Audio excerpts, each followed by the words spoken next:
오늘의 정치권 이슈 짚어보겠습니다. 김근식 경남대 교수, 박진영 대구 가톨릭대 교수와 함께합니다. 어서 오십시오. 네, 안녕하세요. 안녕하세요.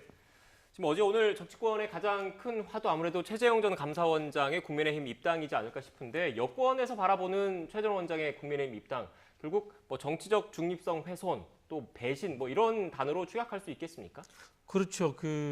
임명권자 입장에서 봤을 때는 임명권자의 반대당에 가서 거기에 대해서 저격하는 역할을 하겠다. 그러니까 이제 배신이다 이런 생각을 가질 수 있고요. 그다음에 이 정치적 중립성이라는 부분에서는 감사원의 독립성을 보장해 줬지 않습니까? 임기도 있고요. 그런 부분에서 이 정치적 중립성을 훼손하는 헌법 질서에 대한 파괴다 이런 이야기도 할 수 있습니다. 예.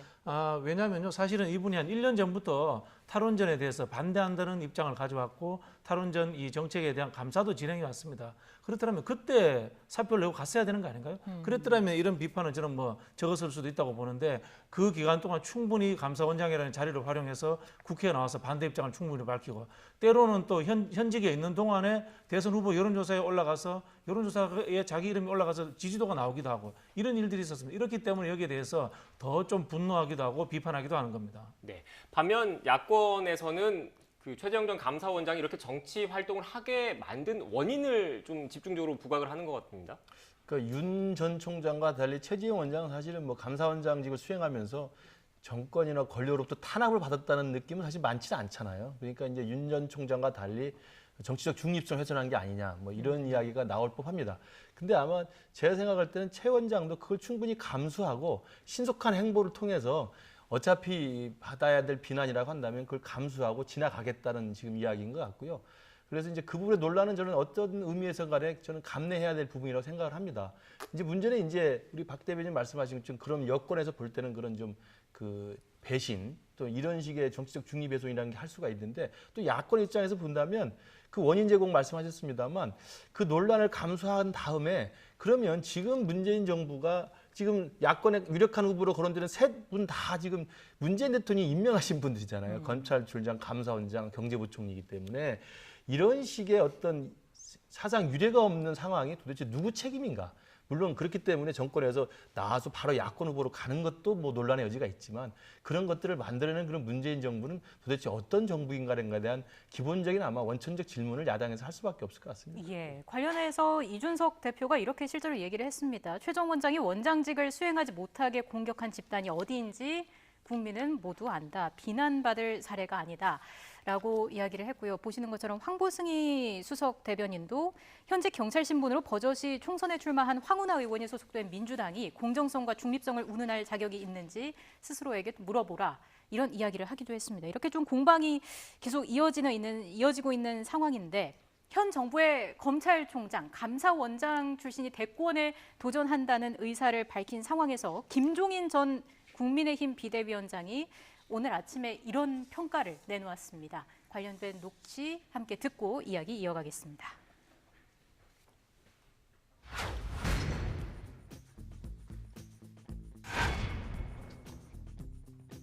정치라는 게 항상 그런 거예요. 밖에서 때는 근사해 보이지만 안에다 데려놓고서는 그다음에는 별로 관심이 없어요. 최재형 씨가 들어갔다고 그래서 내일서부터 최재형 씨를 위해서 뭘 할 수는 없는 거라고요. 그러니까 정당이라는 건 항상 밖에 근소한 사람이 있으면 욕심이 나는데 일단 들여오고 날 것 같으면 그 다음에는 책임을 지는 데가 아니에요. 4월에 17일 날 만나기로 했다가 이제 깨져버렸는데 그때 내가 만났으면 내가 여러 가지로 많이 얘기를 갖다가 좀 해줬을 텐데 그럴 기회가 없어져 버린 거지 뭐. 내가 모르면은 조언을 해줄 수 있어도 내가 직접 거기 가서 같이 뭘 하거나 그러진 않아. 내가 윤석열 전 총장은 지금 상황으로 가면은 그 버스를 아마 타기 힘들 거예요. 내가 윤석열 총장이라고 그래도 그 버스를 타려고 노력을 안 할 거라고 봐요. 김동연 전 경제부총리 게임 체인저가 될 가능성도 있다. 그럴 수도 있다 이런 얘기죠. 그럴 가능성을 너무 완전히 배제할 수는 없다고 봐요. 네, 하나씩 좀 짚어보겠습니다. 먼저 최 전 원장과 관련해서는 이제 당내 대선 주자 가운데 한 명이다, 원오브댐이다 라면서 어떤 특별 대우를 해줄 수는 없다라는 건데 어떻게 보십니까? 그렇죠. 모든 사람이 다 공정하게 경쟁해야 되는 그런 상황이 된 거고요. 다만 그 말씀하신 것처럼 이 최재형 원장이라든가 윤석열 총장이 반문재인이다라는 기반을 갖고 있기 때문에 야권의 입장에서는 이분들을 가지고 흔히 하는 이제 빅텐트를 구성하겠다 그런 생각을 저는 뭐 가질 거라고 보고요. 여기에 대해서는 이제 여권의 입장에서 보면은 지속적으로 비판할 수밖에 없습니다. 저도 뭐 이렇게 동의가 되는 부분이 있는데요. 물론 뭐 문재인 정부 100번 양보해서 문재인 정부의 정책에 대해서 문제가 있다 이렇게 이야기할 수 있습니다. 그러면 그렇다고 생각해서 그러면 2년의 공직을 거의 다 채우고 그때까지 있어야 되는가? 제가 말씀드린 것처럼요. 그런 부분이 있고 또 최재형 원장 같은 경우는 거기에 대해서 크게 뭐 큰 탄압을 받았다 이런 부분이 없습니다. 그런 부분에 있어 나와가지고 꼭 자기가 구국의 결단을 할 것이 꼭 반대편에 가서 정치하는 게 그게 구국의 결단입니까? 이런 질문을 던질 수밖에 없는 겁니다. 저기 우리 교수님도 계시고 저도 뭐 이 정치적인 일을 오래 하고 있습니다만은 정치라고 하는 것이 공적인 마음과 더불어서 개인이 어떤 이 명예욕이라는 게 존재하는 겁니다. 제가 봤을 때는 그런 명예욕이라는 것도 분명히 존재했기 때문에 이런 좀 무리한 수를 던지는 건데 이것을 모든 것을 문재인 정부 탓으로 돌린다? 저는 뭐 섣불리 동의하기가 어렵습니다. 네. 네.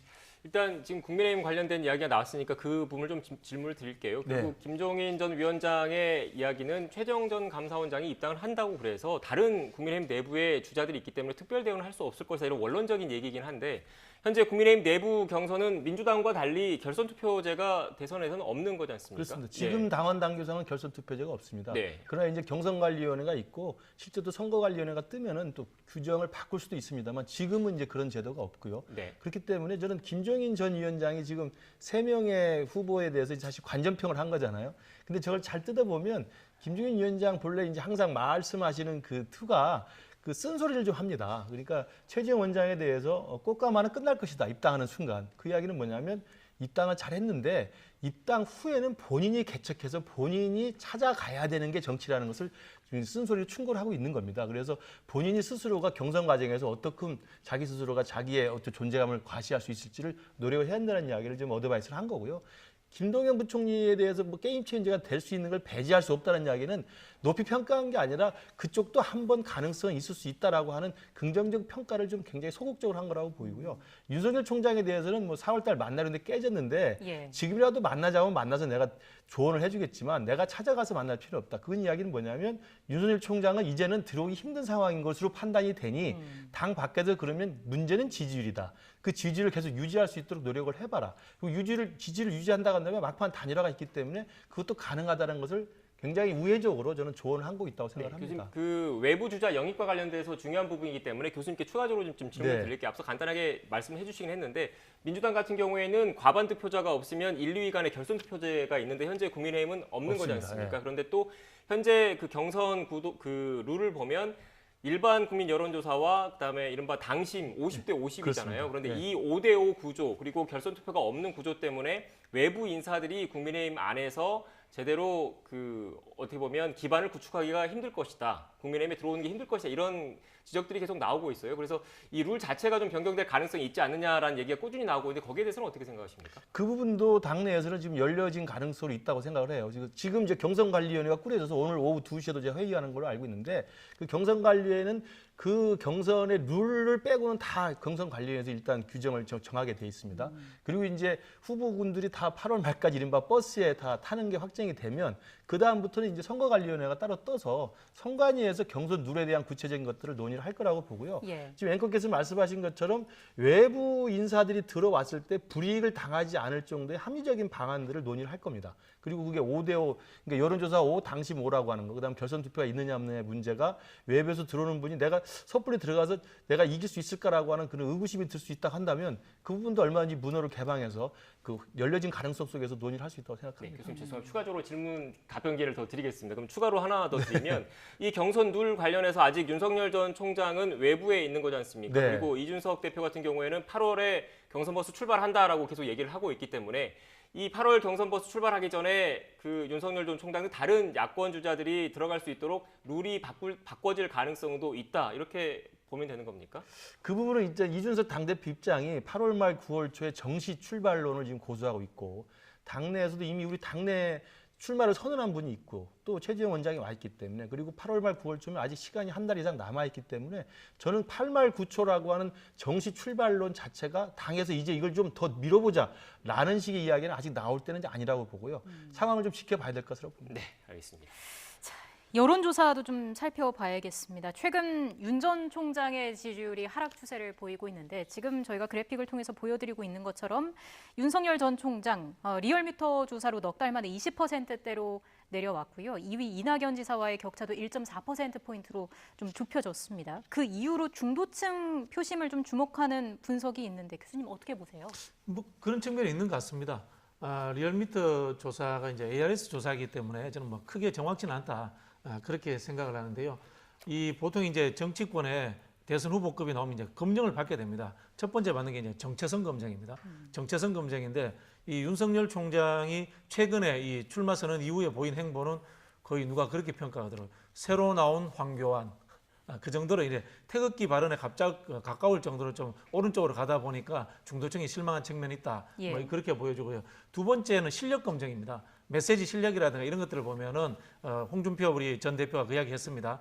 이 사정기관에 일했다는 것은 국가 운영의 100% 중에 1%도 채 안 된다. 실제로 보면은 이야기하는 내용이 헌법, 뭐 법치 이거 외에는 내용이 없습니다. 그런 측면이 있고 세 번째는 이제 도덕성 검증인데 가족이 연루된 것들이 이렇게 1심 선고도 나오고 이러다 보니까 지지율이 빠지는 상황으로 가고 있고 이것은 꾸준한 추세로 이어질 것이다. 그렇게 생각이 듭니다. 네.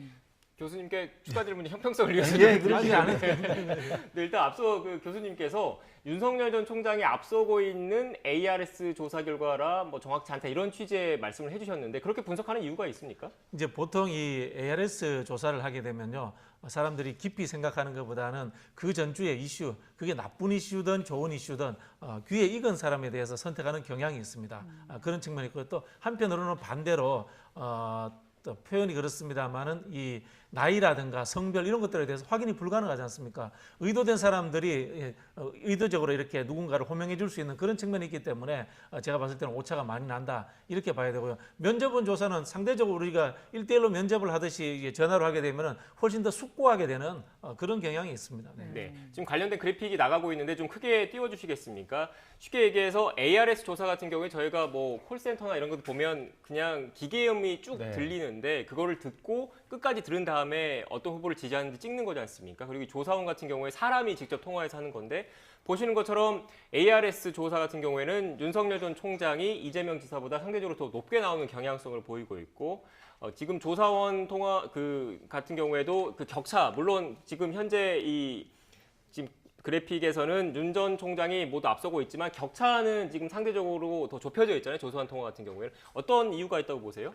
지금 그 박 대변인 말씀이 저는 여론조사 업계에서는 이 통칭으로 설명되는 일반적인 현상입니다. 그러니까 ARS라고 하는 기계음을 통하면 정치적으로 관심도가 높으신 분이 대답을 많이 할 그 확률이 높아요. 보통 일반적인 분들이 바쁜데 전화 와서 기계음으로 물어보고 뭐 몇 번 누르세요 그러면 대답을 하고 끊잖아요. 네. 근데 이제 관심이 많으신 분, 그러니까 여당이든 야당이든 굉장히 열성 지지층들, 이분들은 사실 ARS에 굉장히 많이 반응을 할 수밖에 없습니다. 그러니까 윤석열 총장을 지지하는 분, 이런 분들이 특히 이제 고령의 분들이 계실 수 있기 때문에 그런 분들은 끝까지 다 들은 다음에 대답을 하는데 네. 면접은 전화 면담 조사라는 것은 그 전화 목소리를 직접 듣고 한 명 한 명을 생각해서 또 생각을 해야 되기 때문에 상당히 많은 숙고의 과정들이 있고 그리고 그 기계음 때문에 끊어버리는 확률보다는 또 차분히 들어보는 경우가 많아요. 왜냐하면 사람 목소리를 듣기 때문에. 그래서 ARS 같은 경우는 그 열성 지지층들이 많이 결집돼서 과대 반영되는 그 효과가 있고 그다음에 전화 면접원 조사 같은 경우는 일반적인 그 주류가 아닌 비주류까지 포함해서 다중의 의사가 좀 조금 더 많이 반영된다는 일반적인 평가가 있습니다. 네, 그러니까 결국 두 분 교수님의 말씀을 좀 종합을 해보면 조사 방법, 조사 기관, 조사 문항 등에 따라서 특정 지지율 수치는 좀 차이가 날 수가 있기 때문에 전반적인 추이를 봐야 된다는 말씀이신 거잖아요. 그렇죠. 그 사실은 이제 여론조사가 발표되고 언론이 그걸 받아쓰고 하는 그 행태는 한국의 굉장히 고질적인 병폐입니다. 한국 같은 경우에 이제 여론조사가 저희가 이 개인정보에 대한 한계가 다른 나라보다 확실히 존재합니다. 그다음에 여론조사 회사의 영세성이 존재하고요. 그리고 또 한국인들이 가지는 정치에 대한 도덕적 가치가 존재합니다. 예. 예를 들자면 우리가 뭐 지역이나 정당에 의해서 투표하기도 합니다만은 여론조사에 보면 전부 다 정책 보고 투표한다 그러거든요. 이런 부분들이 있기 때문에 저는 여론조사를 믿기보다는 말씀하신 것처럼 한 회사가 꾸준히 추이로서 어떻게 가는가 하는 추이만 보는다라고만 생각하는 게 맞을 것 같습니다. 네, 대선이 다가오면서 여론조사가 여러 가지 쏟아져 나올 텐데 그런 어떤 표면적인 수치보다는 추이나 흐름을 좀 봐야 할 것 같습니다. 앞서 저희가 여론조사 관련해서 중도층 표심 얘기를 잠깐 했었는데 관련해서 이 윤석열 전 총장의 중도층 표심이 빠졌고 이게 이낙연 후보 쪽으로 좀 옮겨간 거 아니냐 이런 분석도 있더라고요. 그러니까 이낙연 후보가 좀 치고 올라오는 기세고요. 예. 윤석열 총장의 정체대가 좀 빠지고 있는 것이어서 아마 중도층이 그쪽으로 옮겨간 게 아닌가라고 이야기를 할 수 있는데 저는 중도층도 일단은 윤석열 총장한테 좀 빠져나오는 이탈의 성향들이 있고 또 하나는 그 고정적인 야권 지지층, 그러니까 국민의힘의 고정 지지층도 조금은 이제 거리를 두는 듯한 모습도 있어요. 그래서 저는 윤석열 총장 측에서 봤을 때 여론조사가 정체되거나 빠지는 것은 딱히 그냥 중도층이 빠졌다고 하는 단순한 그 결과 분석보다는 그동안에 6.25월 29일 날 출마 선언한 다음에 행보가 그전에는 전원 정치에서 좀 문제가 있었잖아요. 근데 그 이후로는 사실 이제 면담 정치, 경청 정치를 하고 있습니다. 그러니까 본인의 목소리가 별로 없는 거예요. 남의 이야기를 듣고만 있는 것이어서 이제 그런 부분에 대한 답답함과 피로감이 또 한편으로 있고 네. 그러면서 또 메시지를 발신할 때는 왜냐하면 기자들이 이제 마이크를 대면 자기 메시지를 내야 되기 때문에 그럴 때는 주로 문재인 정부 비판하고 이제 보수적인 입장의 톤이 높기 때문에 중도층이 빠져나가는 경우가 있고요. 또 하나는 이제 국민의힘 입당을 계속 주저하고 있는 모습이 3주 동안 계속되면서 국민의힘의 고정 지지층도 약간은 이게 뭔가라는 생각들을 하고 있는 게 있는 것 같습니다. 그래서 제가 볼 때는 조금 가혹한 평가할 수 있습니다만 집토끼 산토끼가 다들 조금 좀 주저하는 듯한 이런 식의 좀 정치 현상이 아닌가 생각합니다. 네. 지금 이렇게 민주당 내 경선 그리고 뭐 전반적인 흐름에 대해서 얘기를 나눴는데 또 여당 내 경선 분위기도 좀 살펴봐야 될 것 같아요. 앞서 간단하게 말씀하시긴 했지만 그 예비 경선을 거치면서 TV 토론을 하고 나서 그 이후에 이재명 지사가 그 주춤하는 사이에 이낙연 전 대표가 상대적으로 좀 치고 올라가는 모습을 보이고 있습니다. 그 이후에 자연스럽게 좀 경선 분위기가 달아오르고 있는데 관련된 발언들을 먼저 좀 듣고 나서 이야기 이어가겠습니다.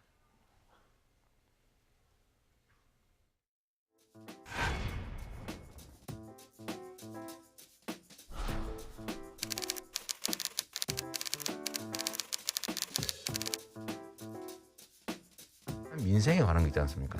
이런 건 과감하게 날치기 해줘야 됩니다. 국민이 필요로 하고 국민이 맡긴 일을 하는데 반대한다고 안 하면 그게 직무유기죠. 검증과 네거티브를 구별을 해야 합니다. 그 선을 넘지 않는 것이 서로를 위해서 바람직할 것이다. 이런 생각입니다. 주저앉았다가 지금 반등하는 이낙연 후보도 있는데 뭐 그 정도 오르는 거 가지고도 엄청 지금 좋아하시더라고요. 그래서 제가 아니 40% 하셨던 분이 갑자기 뭐 이런 걸로 좋아하시냐고 했는데 2위 해서 일단 결선 투표행 가능하다 판단하고 계세요. 객관적으로도. 그렇게 국민들이 바라신다고 봅니다. 개혁 이대로 주저앉으면 깃발을 접으면 다시 이런 때가 오지 않는다. 개혁의 때가 타이밍을 놓치면 오히려 개혁 저항에 굴복하는 거다. 네, 여권의 대선 주자들 팽팽한 신경전을 벌이는 모습을 지금 녹취를 통해서 확인을 하셨는데 또 특히 그 이재명 지사의 이른바 그 날치기 발언이 또 논란이 불거졌습니다. 어떻게 생각하십니까? 글쎄요, 뭐 1차 우리 이제 예비 경선 때는 사생활 문제나 이런 것이 논란이 돼서 좀 보기 흉한 점도 있었습니다만은 본선에 오니까 후보들이 각자가 본인의 정치적 성향이 드러나는 쪽으로 이렇게 공격과 방어를 하고 있는 것 같아요. 이 정세균 후보가 음주운전 이야기하신 것 저 부분은 사실은 민주당 정체성하고는 좀 맞지 않아요. 어떻게 보면 이중처벌이기도 하고 민주당의 정체성이라는 것이 시장 열패자라든가 사회적 낙오자들에 대해서 다시 한번 기회를 주자 이런 부분인데 저렇게 이야기하는 것은 본인의 약간 좀 보수적인 성향 이런 부분들이 보이는 것 같고요. 이재명 지사는 반대로 좀 급진적으로 정책들을 추진해 나가자 그런 취지의 말씀을 하신 것 같고요. 뭐 이낙연 후보가 말씀하신 건 뭐 정답입니다. 사생활과 그 부분에 있어서의 이 네거티브는 좀 자제해야 되는 것이 맞다. 물론 그 사생활이라는 것이 개인적 이익에 대한 편취라든가 또는 거짓말 논란이 있을 때는 충분히 검증을 해야 됩니다. 그런 부분이 있고요.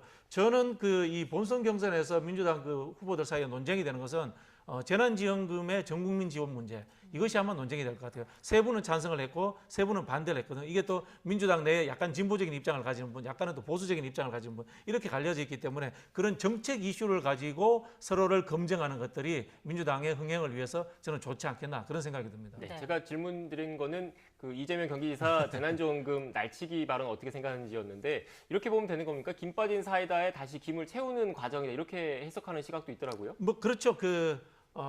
이 정책을 추진하는 방법에 있어서의 급진성이라고 합니다. 맺고 끊음이 분명한 것을 우리 국민들은 좋아합니다. 근데 뭐 실제로 뭐 날치기 하라는 뜻은 아니라고 보고요. 176석이나 되니까 과감하게 밀어붙여라. 뭐 저는 그런 뜻으로 들었습니다. 네, 어떻게 보셨습니까? 그러니까 이재명 지사가 여권에 지금 앞서가는 후보인데 그동안에 이제 이재명 지사에 대해서 불안한 시선을 가졌던 분들이 그분의 이제 태도, 네, 거칠고 그다음에 공격적인 태도. 그래서 이제 그 태도를 불식시키려고 예비 경선 때는 부자 몸조심 했지 않습니까? 그다음에 이제 그분의 성격 같은 거거든요. 과거에 이제 지역화표 논쟁을 할 때 지역화표 논쟁에 반대 의견을 하는 공공기관, 연구기관에 대해서도 뭐 끝까지 계속 밀어붙이는 성격이 있고 그래서 그분의 그런 성격과 태도를 좋아하시는 분도 있지만 또 대다수 분들은 이게 좀 문제가 아니냐고 생각을 하는데 그런 성정이 또 이번에 좀 드러난 게 저는 날치기 발언이라고 생각을 해요.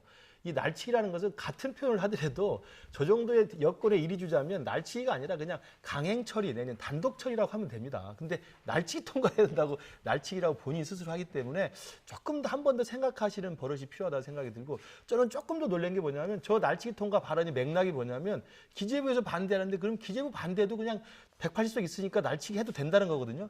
저는 야당을 무시하고 여당에 날치기 한다는 이야기 들어봤어도 여당이 기재부 무시하고 날치기 한다는 이야기 처음 들어봤어요. 그러니까 이게 이제 박 대변인 말씀대로 강력한 추진력으로 보일 수도 있지만 또 우려 섞인 시선으로 보면 이게 좀 지나친 불도저식의 어떤 좀 고집이 아닌가 이런 식의 우려도 있다고 생각합니다. 네. 단어 선택의 문제를 좀 말씀하셨던 것 같아요. 맞습니다. 뭐 그런 부분이 있습니다. 이 이야기는 좀 역사가 있습니다. 홍남기 이제 경제부총리와 이재명 후보가 오랫동안 갈등 관계를 맺어왔고요. 또 이 설전도 벌였습니다. 그런 측면이 있다 보니까 좀 강한 표현을 쓴 것 같고요. 지금 민주당에서 당론을 정했기 때문에 저는 뭐 표현은 뭐 그렇게 했습니다만 과감하게 밀어붙여야 된다는 것에 대해서 좀 강력한 표현을 했다 그렇게 느껴집니다. 네, 그만큼 경쟁이 좀 치열해지고 있는 상황인데 앞서 저희가 지지율 그래픽에서도 보여드렸듯이 이낙연 전 대표의 상승세가 심상치 않습니다. 뭐 이 전 대표를 견제하는 그런 목소리도 나오고 있고 어떻습니까? 막판 결선 투표까지 갈 가능성은 어느 정도라고 보세요? 관건은 이제 본 경선에서 이재명 후보가 1등을 할 경우에 50%를 넘느냐 안 넘느냐가 관건이 되겠죠. 네. 근데 넘지 못한다고 전제하고 지금 이낙연 후보는 이제 치고 올라가면서 나머지 3, 4, 5위들 후보들 사이에 연대를 어떻게 할 것인가를 아마 고민할 겁니다. 그리고 이제 가장 큰 약점은 이재명 후보가 앞서가지만 여전히 친문 진영의 완전한 신뢰를 지금 얻지 못했다는 한계가 있거든요. 그래서 50%를 넘지 못해서 결선으로 갈 경우 나머지 친문들이 똘똘 뭉쳐서 이재명 지사로는 불안하다, 안 된다라고 하는 이런 여론을 형성해버리면 결선에서 뒤집힐 가능성도 충분히 있기 때문에 아마 이재명 지사 측도 이 부분에 대한 전략적 판단을 많이 할 거라고 생각합니다. 네. 그런데 그 경선 일정과 관련해서 사실 그동안에는 이재명 경기지사는 원칙대로 9월 달에 해야 된다는 입장이었고 그 외에 뭐 이낙연 전 대표, 정세균 전 총리 같은 경우에는 좀 연기를 하자는 입장이었는데 지금 코로나 사태가 좀 심상치 않아지면서 경선 일정 자체가 조금 연기돼야 되지 않느냐 이런 의견이 나오고 있는데 분위기가 또 좀 달라진 것 같아요. 어떻습니까? 정치인 말은 믿으면 안 됩니다. 정치인의 이야기하는 정당성이라고 하는 것은 본인의 이익관계를 우선적으로 생각하죠. 완벽한 정답이 아닙니다. 과거에는 경선 연기를 주장했던 분들이 지금은 또 급하게 하자고 하지 않습니까? 그런 부분이 있기 때문에 저는 뭐 이 부분에 있어서는 6인의 합의 그다음에 당의 조율 이런 게 필요하다고 생각합니다. 기존의 민주당의 경선 룰을 짤 때 잘못한 거 굉장히 많습니다. 후보들의 의견을 수용하지 않았다는 측면에 저는 문제가 있었다 생각하고 이번에는 좀 후보들의 의견을 수용해가지고 저는 조정하는 방향으로 진행되는 것이 맞다 그런 생각이 듭니다. 네, 교수님께서 말씀하신 내용 중에 그 부분인 것 같아요. 결국 그 이낙연 전 대표가 어떻게 보면 원래대로 좀 가자는 입장으로 좀 바뀐 거잖아요. 그게 최근에 상승세를 좀 느꼈다 이렇게 해석을 해야 되는 겁니까? 뭐 그렇죠. 뭐 본인이 이제 좀 자신감이 붙은 것 같습니다만은 글쎄요. 뭐 저는 이게 흔히 하는 당내 선거라는 것은 또 조직력이라는 것도 작동하기 때문에 그렇게 쉽게 변하지 않습니다. 그리고 뭐 교수님 아까 이야기했습니다만 결선 투표 이야기도 저는 1, 2가 현재 이재명 후보든 이낙연 후보든 누가 1등을 하든 간에 결선 투표까지 가는 것도 저는 크게 그럴 일이 없을 것이라고 생각합니다. 네, 누가 1등이든 간에 일단 그 결선 가기 전에 과반 후보자가 나올 저는 거다. 그렇게 생각합니다. 네. 마지막에 가면 쏠림 현상이 일어나거든요. 네. 네. 국민의힘은 일정 뭐 변함 없는 거죠 현재까지는. 그렇습니다. 일단 경선관리위원회가 지금 만들어져서 구성해서 진행을 하고 있고요. 그다음에 8월 말 9월 초에 정시 출발을 위해서 바깥에 좋은 분들을 이제 모셔오는 거고 당내는 이미 많은 분들이 지금 출마 의사를 밝히고 있어서 뭐 예정대로 11월 초에 후보를 선출하는 것으로 일단은 진행하고 있습니다. 네, 시간 좀 남아서 짧게 좀 질문드리면 최재형 전 감사원장이 어제 평당원으로 입당을 했지 네. 않습니까? 제가 국민의힘 당원 당규를 보니까 대선 주자로 나가려면 3개월 정도 책임당원 자격이 좀 유지가 돼야 된다고 하던데 네네. 자격이 갖춰지는 겁니까? 만약에 대선 출마를 공식화한다면? 맞습니다. 입당을 어제 했기 때문에 네. 충분히 뭐 3개월의 그 책임당원으로서 자격이 있는 거고요. 그것조차도 사실은 경선관리위원회에서 그 조항 자체를 또 외부에 들어오신 분들을 위해서 문호를 개방하기 위해서 더 완화시킨다는 논의도 하고 있는 것으로 알고 있습니다. 네, 지금 현재 결선 투표가 없고 현재 뭐 당심 50%, 여론조사 50% 이게 당원 당규에 국민의힘 규정돼 있지만 그건 역시 뭐 불문율이 아니라 언제든지 그렇습니다. 바뀔 수 있다라는 말씀이셨던 것 같네요. 그게 이제 한국 정치의 비정상적 상황이죠. 네. 제3 후보라는 분이 윤석열 씨라는 분이 나는 정당과 관계없이 정치하겠다. 정당이라는 게 책임 정치잖아요. 혼자 하는 것보다 당연히 집단지성을 발휘하면 좋은 정치가 만들어지는 건 당연한데 네. 혼자서 인기에 의해서 하겠다. 이거 제대로 된 정치가 아니거든요. 그럼 또 흔히 하는 말로 우리 최재형 그 원장께서 입당할 때 국민의힘의 정신이 뭔지 한번 보셨겠어요? 우리 보통 정당에는 강령이라는 게 존재합니다. 매니페스토 또는 뭐 제가 잘 기억이 안 나는데 이런 뭐 강령이라는 정신의 이런 것들이라도 한번 읽어보고 저는 입당했으면 좋겠어요. 그렇기 때문에 3개월이라는 유예 기간을 둔 거 아니겠습니까? 그런 부분에서 좀 정당 정치가 정상화되고 정당 내에서 좀 자기 후보들을 키우는 그런 정치로 좀 정상화되었으면 좋겠습니다. 네, 알겠습니다. 지금까지 김근식 경남대 교수, 박진영 대구 가톨릭대 교수와 함께 전국 현안과 관련된 이야기 짚어봤습니다. 오늘 말씀 고맙습니다.